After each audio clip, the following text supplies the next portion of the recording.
For 32 years, the city of Tacoma, Washington, carried a name it could not put down, not officially closed, not forgotten, just unfinished. The kind of case that gets passed from one detective's desk to the next, generation after generation, each one promising themselves they'll be the one to end it, each one eventually handing it off unsolved. Picture a courtroom. Not in 1986, decades later. A man in his 70s sits at the defense table, leaning on a walker just to make it across the room. His hands are shaking. And when it's finally his turn to speak, the words come out broken. The Welch's family.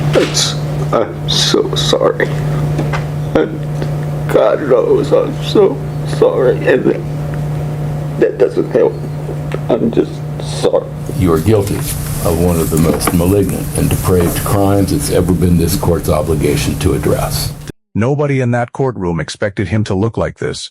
No criminal record, no history of violence. A man who spent his career as a nurse, caring for patients at a state hospital. The kind of neighbor you'd wave to. The kind of face that blends into every crowd it's ever stood in.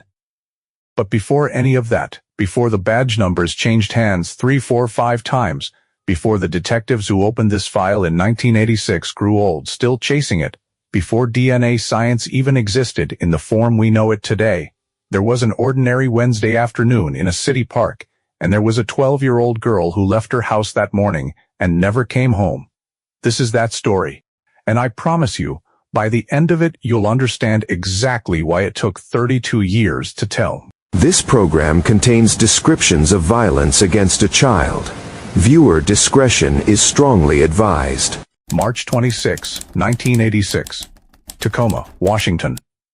12-year-old McCullough Welch took her 2 younger sisters to Puget Park. She told them she'd be back within the hour. That was the plan. It was spring break, the kind of ordinary morning where nothing is supposed to happen, where a mother can send her daughter out the door with 2 younger children in tow and not think twice about it, because this is Tacoma's North End in 1986, and nothing bad happens here. Stay with me on this one, because what happened over the next 4 hours would haunt this city for more than 3 decades, and the way it finally got solved involves a piece of trash, a family tree built from strangers' spit, and a twist nobody in Tacoma saw coming, not even the detective standing closest to it. If you're new here, hit subscribe, help us reach our first 1,000, and drop a comment telling us where in the world you're watching this from. We read every one. Now, back to Tacoma. Michelle Welch was 12 years old. Petite, long blonde hair. Glasses that she probably hated in every school photo, the way every kid does at that age. On paper, these are just physical details. Later, they would matter more than anyone in 1986 could have guessed. The kind of specifics that end up in phenotype reports and DNA composite sketches decades down the line, long after everyone assumed this case would never be solved at all. She was the oldest of 3 that day, and that mattered too. Her 2 younger sisters looked up to her the way younger sisters do. She was the one who kept track of them at the park.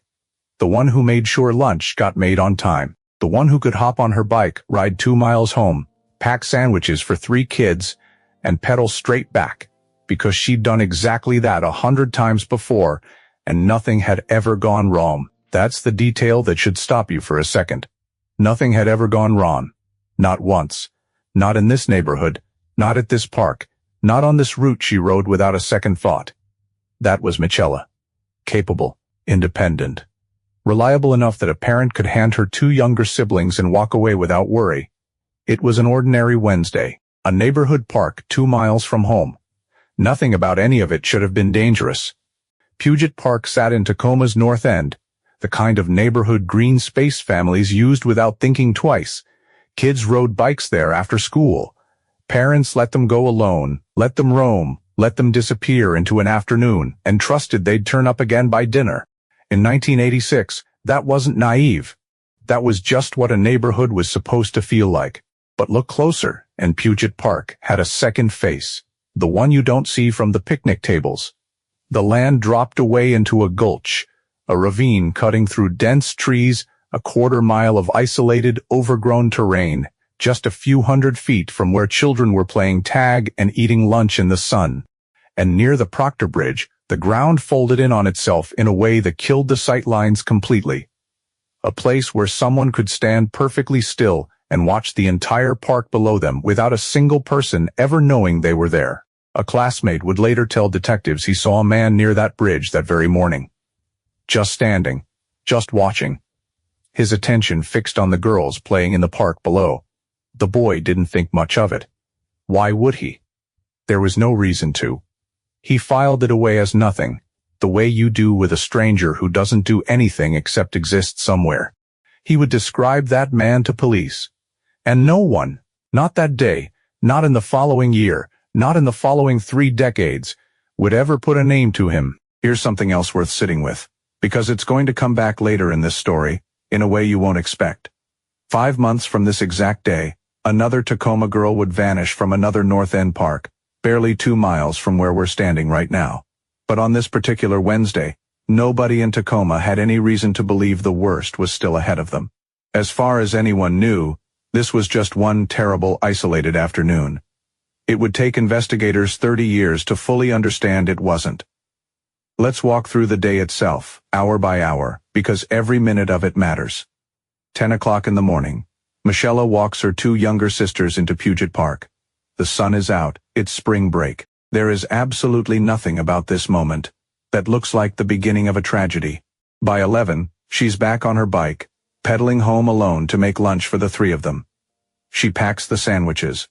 She gets back on the bike. She pedals straight back to the park. This is the kind of rhythm that repeats itself all summer long in a neighborhood like this one.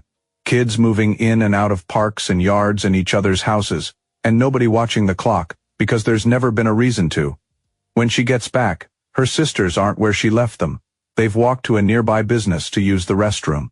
So Michelle starts looking for them. And somewhere in that exact stretch of morning, while Michelle is walking through Puget Park searching for 2 little girls who are, at this very moment, perfectly safe a few hundred feet away, a 13-year-old classmate notices a man standing near the Proctor Bridge. He isn't doing anything specific. He's just watching, his eyes tracking the girls moving around the park below him. The boy doesn't think anything of it. There's no reason to, not yet. He'll describe this man to detectives eventually. No one will ever identify him. By around 1:15, maybe 1:30, the sisters make their way back to the park.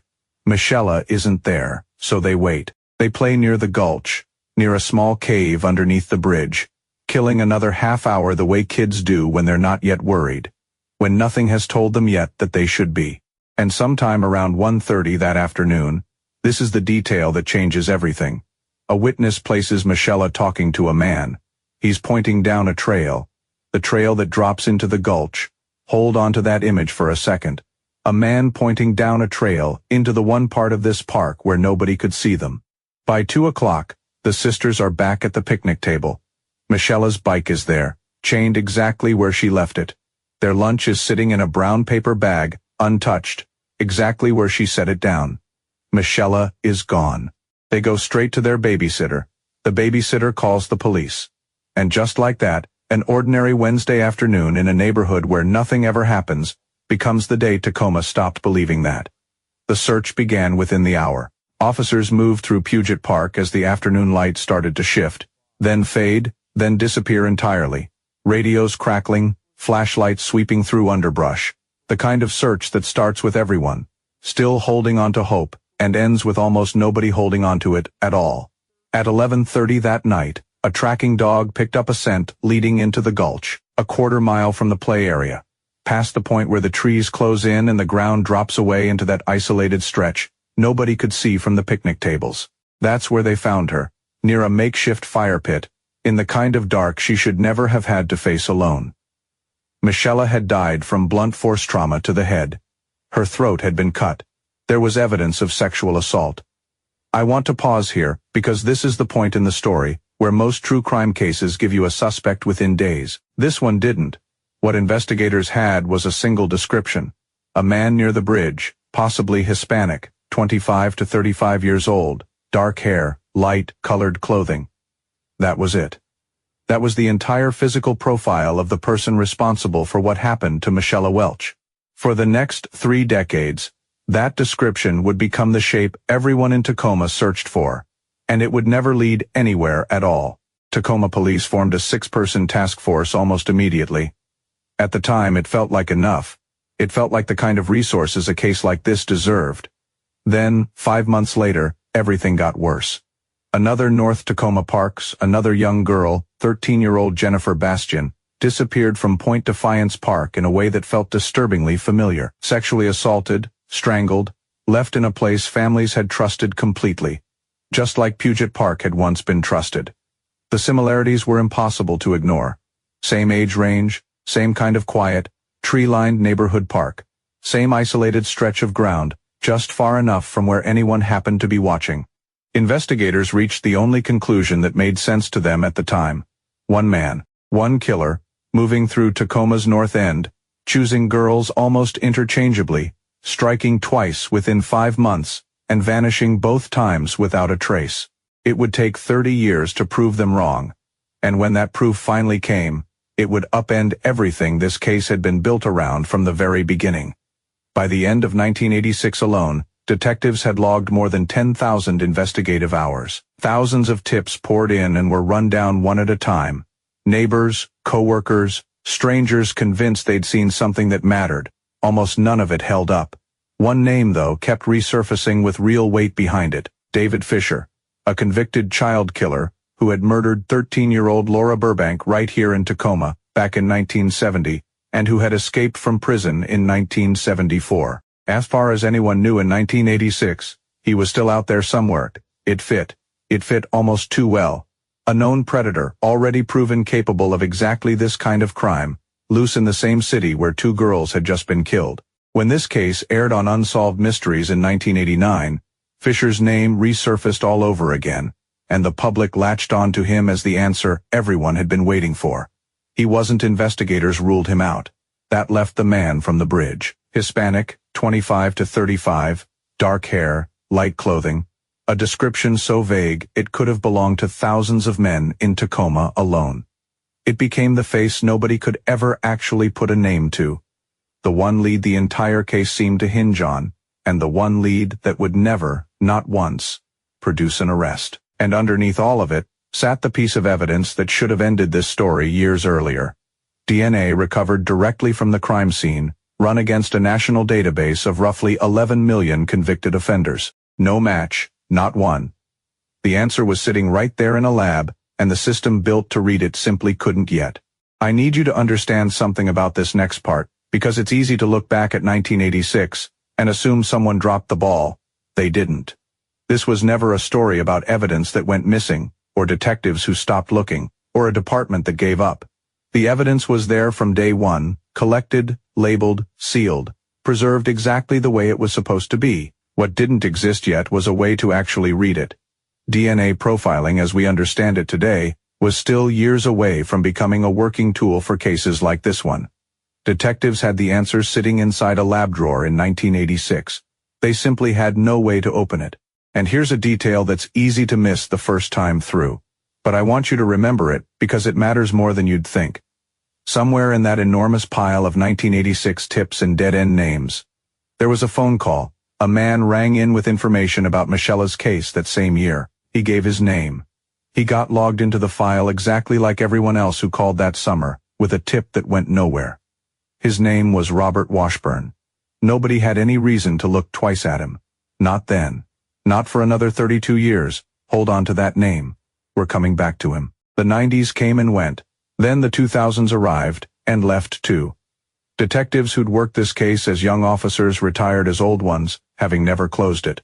New names got assigned to the file every few years, each one reading through everything their predecessors had already read, finding nothing new and putting it back on the shelf. In 2006, 20 years after Michela's death, a male DNA profile was finally developed from the original autopsy swabs. It was a genuine step forward, the clearest biological fingerprint investigators had ever had, and it would still sit essentially untouched for another decade, waiting on technology that simply hadn't caught up yet. By 2015, Tacoma detectives turned to a company called Parabon Nanolabs. Using a process called DNA phenotyping, scientists built a computer-predicted image of what their suspect might actually look like, an entire human face, reconstructed from nothing but genetic code. Think about that for a second. In 1986, that would have sounded like science fiction. By 2016, it was just another Tuesday in a forensics lab. That same year, new DNA testing delivered a finding that overturned 30 years of assumption in a single afternoon. Michelle Welch and Jennifer Bastian had not been killed by the same man. Sit with that for a moment, because it's the kind of reversal this entire case had been built on top of since 1986. 2 girls, 2 parks, 2 killers, working independently, 5 months apart, in the same corner of the same city. Everything investigators had believed for 3 decades, the entire foundation the original task force had been built around, was wrong. But one detective refused to let this file close quietly, refused to let it become just another cold case gathering dust in a records room. In February of 2017, Detective Lindsay Wade began working with a forensic genetic genealogist named Barbara Ray Venter, the same technique that within the year would help crack open the Golden State Killer case on the other side of the country and change cold case investigation forever. The answer, it turned out, was closer than anyone in Tacoma had any way of knowing. Let me explain how this actually works, because it's not what you'd expect. Genetic genealogy doesn't function like a fingerprint database. There's no instant match, no red flag popping up on a screen with a suspect's name already attached to it. It works slower than that, and honestly, it works stranger than that. The crime scene DNA was uploaded to public genealogy databases, the exact same kind of sites ordinary people use to trace their own family history, to find out where their great-grandparents came from. The profile didn't match their suspect directly. It matched distant relatives of their suspect, third cousins, people who had never heard the name Michelle Welch in their entire lives, who had simply spit into a tube one afternoon because they wanted to build a family tree for a hobby. From there, investigators built that tree themselves, backward, through grandparents and great-grandparents who'd been dead for decades. Forward again, branch by branch, narrowing a pool of thousands of possible living descendants down to a small handful of men who actually fit the profile. 2 names surfaced together, 2 brothers Hartman, along with 2 cousins who shared just enough of the same genetic thread to stay in the picture a little longer. But one name sat differently than all the rest. Gary Charles Hartman, 66 years old at the time, a former nurse. No criminal record whatsoever. Nothing that had ever put him in a police file. Nothing that had ever made a single person in Tacoma look at him twice in 30 years. In 1986, he had lived 2 miles from Puget Park. Read that again, 2 miles. This entire time, a family tree could point detectives toward a name. It could not put anyone in handcuffs. For that, they needed his actual DNA, and they needed to get it without him ever knowing he was being watched. So they watched him, followed him quietly into his ordinary everyday life, into a restaurant, on an afternoon that looked exactly like every other afternoon he'd had in years, and they waited for him to do something completely mundane. He did. Hartman used a paper napkin, wiped his hands, set it down on the table, walked away without a second thought. That napkin went straight to the state crime lab. Starter analysis pulled a usable profile from it, and matched it directly against the DNA that had been sitting in evidence since 1986. It was him. In June of 2018, Gary Charles Hartman was arrested and booked into the Pierce County Jail on suspicion of first-degree murder. Bail was set at $5 million. He had no criminal record. He had never once, not in 32 years, been considered a suspect by anyone investigating this case. And here's the twist I told you to remember. That same year brought a second arrest connected to this exact story. Robert Washburn. The man who had called police back in 1986 with a tip about Michelle's case, whose name had been sitting quietly in the file for over 3 decades, was taken into custody for an entirely different murder. His own DNA, submitted voluntarily during the investigation, matched evidence recovered from Jennifer Bastian's case. Think about what that means. The man who once picked up a phone in 1986 to offer detectives a tip about one dead girl turned out decades later to be the killer of the other one. 2 girls, 2 killers, 2 names that had been sitting in Tacoma's own files the entire time, finally read for exactly what they were. By March of 2022, Gary Hartman was no longer the man he'd been in 1986. He was 71 years old, and when he stood to face the judge, he needed a walker just to make it across the courtroom floor. He'd requested a bench trial, no jury, just a judge weighing 32 years of accumulated evidence against him alone. The verdict came quickly. Guilty of first-degree rape, guilty of first-degree murder. When it was finally his turn to speak, Hartman broke down completely. "I'm so sorry," he said, his voice cracking apart. "God knows I'm so sorry. That doesn't help. I'm just sorry." Judge Stanley Rumbaugh sentenced him to more than 26 years. He noted plainly, without any need to elaborate, that a man Hartman's age would almost certainly die in prison. It had taken 32 years to get him into that courtroom.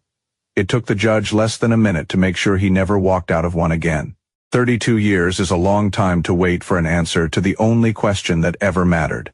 It's long enough that some of the people who needed that answer most didn't live long enough to hear it. Michela's parents carried this case with them for decades, through every task force reshuffle, every dead end, every detective who inherited the file with good intentions and eventually retired without ever closing it. Some members of her family did not survive to see the arrest, let alone the conviction that followed it. Those who did stood before the court at sentencing and spoke directly to the man who had taken her from them. And Tacoma, a city that had spent 32 years defined by 2 unsolved murders from the exact same terrible year, finally closed both files within a few years of each other. Michela Welch, Jennifer Bastian, 2 names this city had never been able to separate from the fear they created in 1986, answered at last, one after the other, 3 decades later than anyone should have had to wait. So here's what this story actually comes down to. 2 girls, 12 and 13 years old, killed 5 months apart in neighborhood parks their families had never once thought to fear. For 32 years, this case wasn't solved by a lucky break in a rumor, or a tip line call that finally paid off, or a confession whispered to the wrong person at exactly the right moment. It was solved by DNA that had been sitting quietly in an evidence locker since 1986, waiting patiently, decade after decade, for the science to finally catch up to it. Somewhere in Puget Park, there's still a picnic table standing in roughly the same spot it stood in back then. On an ordinary Wednesday in March, a bike was chained beside it, and a brown paper bag sat waiting for 3 sisters who never got to eat that lunch together. That's what was left behind that day: a bike, a bag of sandwiches. And 32 years before anyone could finally explain why. If this case stayed with you, do me a favor. Hit subscribe, help us reach our first 1,000, and let me know in the comments which part of this one hit you hardest. Next time, we're back with another case that refused to stay cold.